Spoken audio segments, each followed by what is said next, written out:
இனி ரேஷன் கடைகள்ல பொருள்களுக்கு பதிலா பணமா, அதை பத்தி தான் நம்ம இப்ப பார்க்க போறோம்.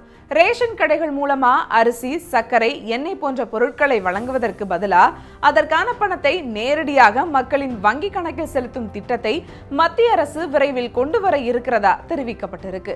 தமிழ்நாட்டில் உள்ள அனைவருக்குமே பொது விநியோக திட்டத்தின் கீழ் முன்னுரிமை மற்றும் முன்னுரிமையற்ற குடும்ப அட்டைதாரர்களுக்கு அரிசி, கோதுமை, சர்க்கரை மற்றும் சிறப்பு பொது விநியோக திட்டத்தின் கீழ் துவரம்பருப்பு மற்றும் பாமாயில் ஆகியவை அனைத்து ரேஷன் கடைகள் மூலமாகவும் விநியோகிக்கப்பட்டு வருகிறது. அந்த வகையில தமிழகத்தில் கடைக்கோடி மக்களுக்கு உதவுவதற்காக ரேஷன் கார்டுகள் மூலமாக இலவசமாகவும் மலிவு விலையிலும் உணவுப் பொருட்கள் வழங்கப்பட்டு வருது. ரேஷன் கார்டு வைத்திருப்பவர்கள் நியாய விலை கடைகளில் அரிசி, கோதுமை, சர்க்கரை போன்ற அத்தியாவசிய உணவுப் பொருட்களை மானிய விலையில் வாங்கலாம். இது மக்களின் உணவு பாதுகாப்பை உறுதி செய்கிறது. மேலும் இது ஏழை மற்றும் பின்தங்கிய குடும்பங்களுக்கு உணவு மற்றும் பிற அத்தியாவசிய பொருட்களை வழங்குவதன் மூலமா அவங்களோட வாழ்க்கை தரம் மேம்படுகிறது.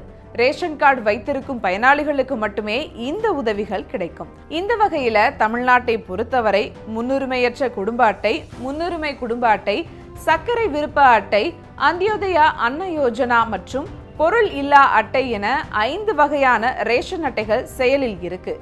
இப்போ குடும்பங்களின் பொருளாதார நிலையை பொறுத்துதான் இந்த அட்டை வகை தீர்மானிக்கப்படுகிறது. சமீப காலங்களில் ரேஷன் கார்டுகள் டிஜிட்டல் மயமாக்கப்பட்டது. இது வெளிப்படைத்தன்மையை அதிகரிக்கிறது மற்றும் தவறான பயன்பாட்டை தடுக்க உதவுகிறது. தற்போது புதிய அட்டைக்கு விண்ணப்பிப்பது, பெயரை சேர்ப்பது அல்லது நீக்குவது, முகவரியை மாற்றுவது போன்ற பல சேவைகளை ஆன்லைன்ல விண்ணப்பிக்கலாம். www.tnpds.gov.in என்ற இணையதளத்திற்கு சென்று புதிய குடும்ப அட்டைகளுக்கு விண்ணப்பிக்க முடியும். இந்த நிலையில் இந்த பொது விநியோக திட்டத்தில் மத்திய அரசு மிகப்பெரிய மாற்றங்களை கொண்டு வர உள்ளதா தகவல் வெளியாகியிருக்கு. அதாவது ரேஷன் கடைகளின் மூலமா பொதுமக்களுக்கு அரிசி, கோதுமை, சர்க்கரை போன்ற உணவுப் பொருட்கள் வழங்குவதற்கு பதிலா அதற்கான பணத்தை நேரடியாக பயனாளிகளின் வங்கி கணக்குகளில் செலுத்தும் திட்டத்தை கொண்டு வர ஆலோசனை செய்து வருவதாக கூறப்படுது. இந்த திட்டம் அமலுக்கு வரும் பட்சத்துல இனி வரும் காலங்கள்ல பயனாளிகள் ரேஷன் கடைகளில் பொருட்கள் வாங்காமல் அதற்கு பதிலா அரசு தரும் பணத்தை பெற்றுக்கொள்ள முடியும். ஒவ்வொரு மாதமும் பல கோடி ரூபாய் செலவு செய்து வரும் மத்திய அரசின் பிரதான் மந்திரி கரீப் கல்யாண் அன்ன யோஜனா திட்டத்தின் மூலம் 80 கோடிக்கும் மேற்பட்ட மக்கள் பயனடைந்து வருகின்றனர்.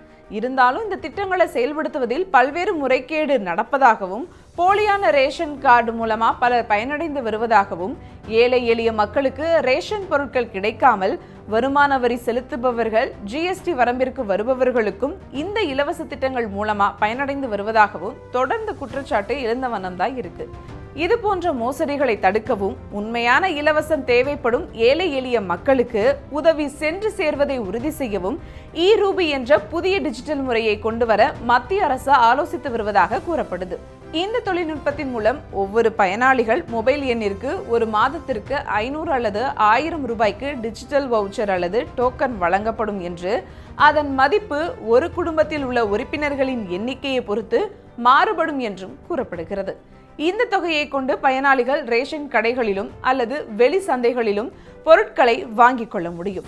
அதே சமயம் ரேஷன் கடையில் கிடைக்கும் உணவுப் பொருட்கள் வேண்டாம் என நினைக்கும் பயனாளிகள் அந்த வவுச்சரை பணமாக மாற்றி அவர்களது வங்கி கணக்குகளில் வரவு வைத்துக் கொள்ளலாம். இந்த திட்டத்தை இந்தியா முழுவதும் அமல்படுத்துவதற்கு ஆய்வு செய்யும் பொருட்டு சண்டிகர், புதுச்சேரி போன்ற யூனியன் பிரதேசங்களில் மத்திய அரசு செயல்படுத்தி வருது. இந்த சோதனை முறை வெற்றியடையும் பட்சத்துல இந்த ஆண்டுக்குள் இந்தியா முழுவதும் இந்த திட்டத்தை அமல்படுத்தவும் மத்திய அரசு திட்டமிட்டுள்ளதாகவும் கூறப்படுது. செய்திகளை உடனுக்குடனும் துல்லியமாகவும் தெரிந்து கொள்ள சப்ஸ்கிரைப் பண்ணுங்க.